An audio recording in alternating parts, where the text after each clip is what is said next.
मैं तुम लोगों को सिर्फ इतना कहना चाहूंगा, अगर तुम लोग पिकनिक पे जा रहे हो किसी प्लेस पर तो किसी सुनसान इलाके पे मत जाया करो, वरना वही होगा जो इन बंदों के साथ हुआ, जो अभी मैं आपको स्टोरी दिखाने वाला हूँ। तो आइए जानते हैं क्या हुआ इन बंदों के साथ और कैसे हुआ, और ये घूमने कहाँ गए थे और कौन सा घर है वो जहाँ पर ये सारी घटनाएं घटी। तो वीडियो को लास्ट तक देखते रहना बिना स्किप किए। तो चलो आइए शुरू करते हैं इस वीडियो को। लेकिन लोगों उससे पहले वीडियो को लाइक करके चैनल को सब्सक्राइब कर लो, क्योंकि कल मैं चैनल पर बहुत ही ज्यादा कंटेंट वीडियो डालने वाला हूँ जिसे तुम लोग देखकर बहुत ही ज्यादा डर जाओगे। वीडियो को लाइक करके चैनल को सब्सक्राइब जरूर से कर लेना, और हाँ सुनो, बेल नोटिफिकेशन जरूर से ऑल कर लेना। तो आइए शुरू करते हैं आज की इस हॉन्टेड स्टोरी को।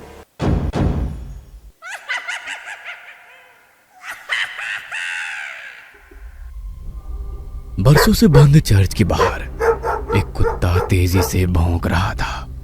तभी अचानक उसके सामने एक साया लहराकर बाहर आया। उस साये को देखकर कुत्ते की आवाज उसके गले में ही बंद होकर रह गई।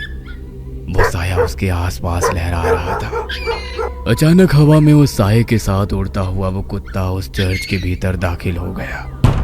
उसके भौंकने की आवाज अभी भी आ रही थी। कुछ देर के बाद हवा में उड़ता हुआ उसका शरीर वापस बाहर आया। इस बार उसके शरीर में प्राण नहीं थे। उसका पूरा शरीर सफेद था। मनाली शहर के बाहर एक पुराना चर्च बरसों से बंद था। उसके आसपास कोई भी नहीं जाता। कुछ दिनों के बाद कॉलेज के बच्चों की एक ट्रिप मनाली घूमने आई थी। रात के वक्त कॉलेज के कुछ बच्चे अपने टीचर को बिना बताए होटल से बाहर निकल गए।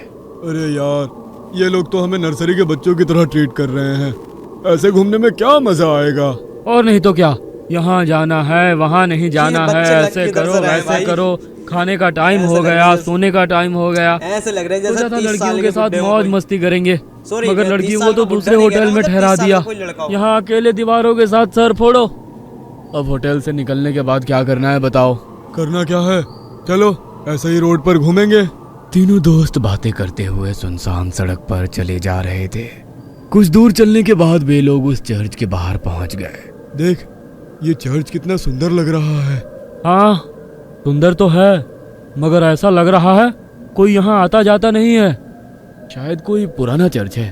अंदर चलकर देखते हैं। अंदर जाकर?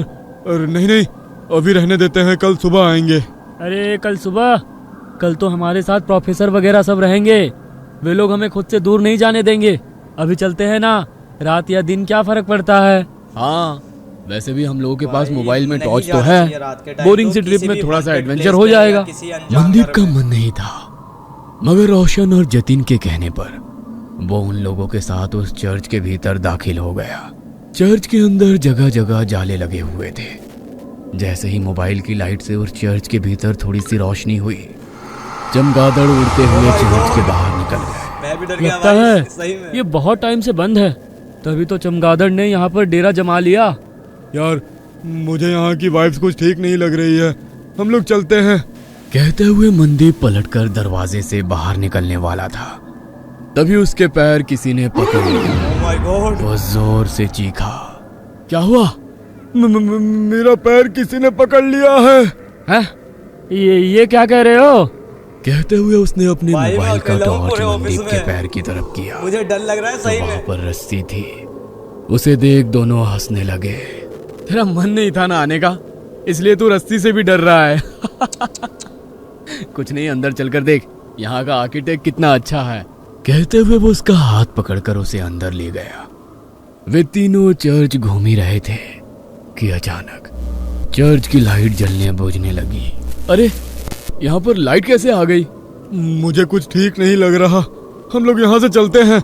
कहते हुए वो अपने दोनों दोस्तों के हाथ पकड़कर दरवाजे के पास गया, मगर अचानक ही दरवाजा बंद हो गया। अब तो हो गया भाई। तीनों दरवाजा खोलने की कोशिश कर रहे थे, मगर दरवाजा नहीं खुल रहा था। अरे ऐसे कैसे हो सकता है? अभी तो ये दरवाजा खुला था, किसने बंद किया? प्लीज हेल्प, हमें डराने की कोशिश मत करो।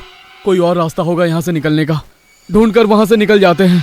कहते हुए जतिन जैसे ही पलटा, दहशत के कारण उसकी आंखें फटी की फटी रह गई। ऐसा क्या देख लिया भाई? उसने देखा उसके सामने एक नन खड़ी हुई थी। वो अपनी बड़ी बड़ी लाल आंखों से उन लोगों को घूरने लगी। भाई मैं अकेला हूँ पूरे ऑफिस में। ये क्या बला है, भागो यहाँ से। जैसे ही मनदीप ने उन लोगों को भागने को कहा, वो नन धुआं बनकर गायब हो गई। हैं? अब ये कहाँ गई? रोशन और मनदीप उसे इधर उधर ढूंढने लगे। तभी अचानक उन्होंने देखा कि जतिन जमीन पर रेंग रहा था। Oh my God. उसकी आंखें नन की तरह ही लाल थी। इसके हाथ चेहरा मतलब पूरा लड़की जो सफेद और आत्मा है ना, हाथ इसके पैरों अंदर की पहुंच गई है चमड़ी शायद, जली मुझे हुई। लग रहा है ऐसा। उसे देखकर वे दोनों डर गए भाई डर गया, फट और के चार हो जाएगी चीखते किसी हुए की। वहां से बाहर निकलने की कोशिश कर रहे थे, मगर उन्हें चर्च से बाहर निकलने का कोई रास्ता नजर नहीं आ रहा था। दोनों डर कर एक कोने में खड़े थे। जतिन तेजी से छिपकली की तरह रेंगता भाई हुआ कितना उनकी तरफ हॉन्टेड लग रहा बढ़ा है बंदा। और उन लोगों को देख अपनी जीभ लपलपाता रहा। कभी जतिन का चेहरा नजर आता तो कभी उस नन का। Oh my God. हमने तुम्हारा क्या बिगाड़ा है? छोड़ दो हमारे दोस्त को, हमें यहाँ से जाने दो प्लीज, हमें यहाँ से जाने दो, हम कभी यहाँ नहीं आएंगे। कहते हुए मनदीप ने उस नन के आगे हाथ जोड़ लिए। नन उसे देख मुस्कुराने लगी। उस नन ने मनदीप का हाथ पकड़कर उसे अपनी ओर Oh my खींचने की God. कोशिश करी, मगर मनदीप के हाथ में गुरुद्वारे का पवित्र कड़ा था। उसे छूते ही नन को तेज झटका लगा और वो जमीन पर गिर वो तो लगना गई ही था। और वो नन धुआं बनकर जतिन के शरीर से बाहर निकल गई। जतिन बेहोश जमीन पर पड़ा था। रोशन उसको होश में लाने की कोशिश करने लगा। जतिन जल्दी उठ जा, हमें यहाँ से निकलना होगा। जतिन प्लीज उठ जा। तुम लोगों को क्या लगता है कि तुम लोग इससे बच सकते हो? नहीं, तुम लोग अब उसके शिकार हो। यहां से बचकर नहीं जा सकते हो। वैसे भी यहां कोई नहीं आता। यहां गलती से कोई जानवर भी आ जाता है तो वो उसे नहीं छोड़ती।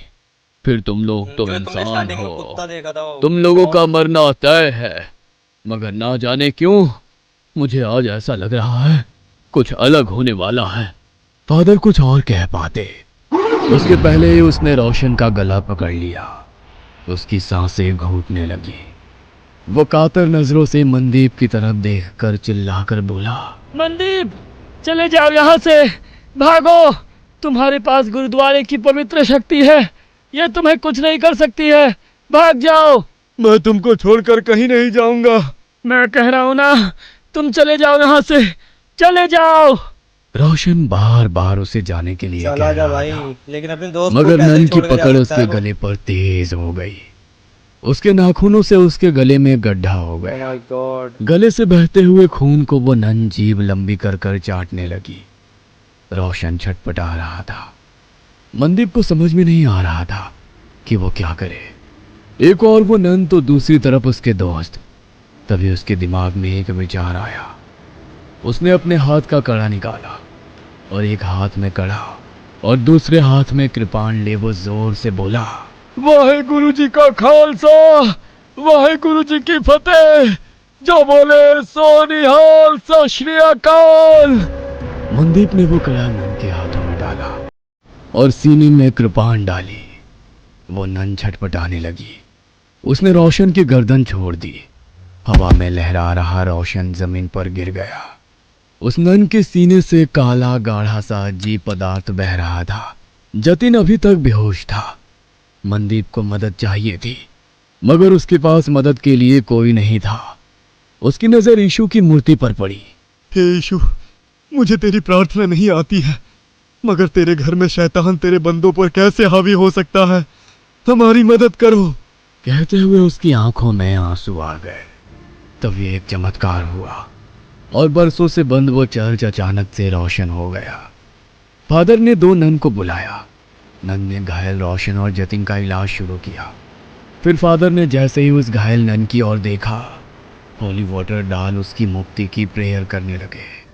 देखते ही देखते वो नन की आत्मा यीशु की मूर्ति में समाहित हो गई। आज तुम्हारे साहस और सूझबूझ से बरसों से भटकती उस नन की आत्मा को मुक्ति मिल गई। God bless you my child. तुम्हारे दोस्त अब ठीक हैं।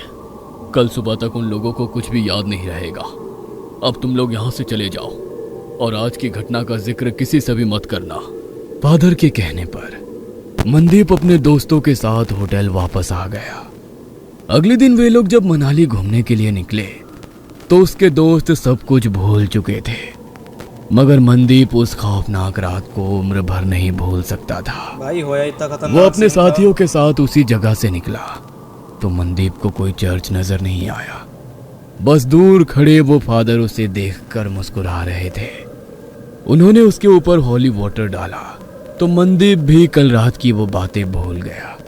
मगर मनाली के लोग उन लोगों को कभी भूल नहीं सकते हैं, क्योंकि उनके कारण ही तो उन्हें इविल नन से छुटकारा मिला था।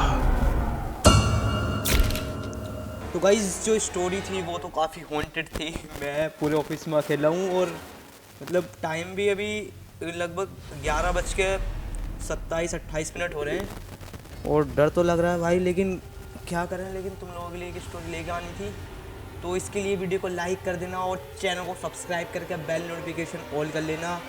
डेलीज या फिर हफ्ते में 1-2 तो स्टोरी आती रहेंगी, तो इसके लिए सब्सक्राइब तो ज़रूर से कर लेना और कमेंट सेक्शन में बताना कि आपको और चाहिए ऐसी स्टोरी, तो मैं लाता रहूँगा। बस कमेंट से ज़रूर कर देना गाइज़। और भी सारी मेरी शॉर्ट वीडियोज़ हैं, वो जाकर देखो। और एक और वीडियो डाली है मैंने हॉन्टेड, जो काफ़ी हॉन्टेड है, जो आपको साइड में कहीं दिख जाएगी, तो जाकर उसको भी ज़रूर देख लेना। तो मिलते हैं गाइस जल्दी के नेक्स्ट स्टोरी में, जब तक के लिए बाय।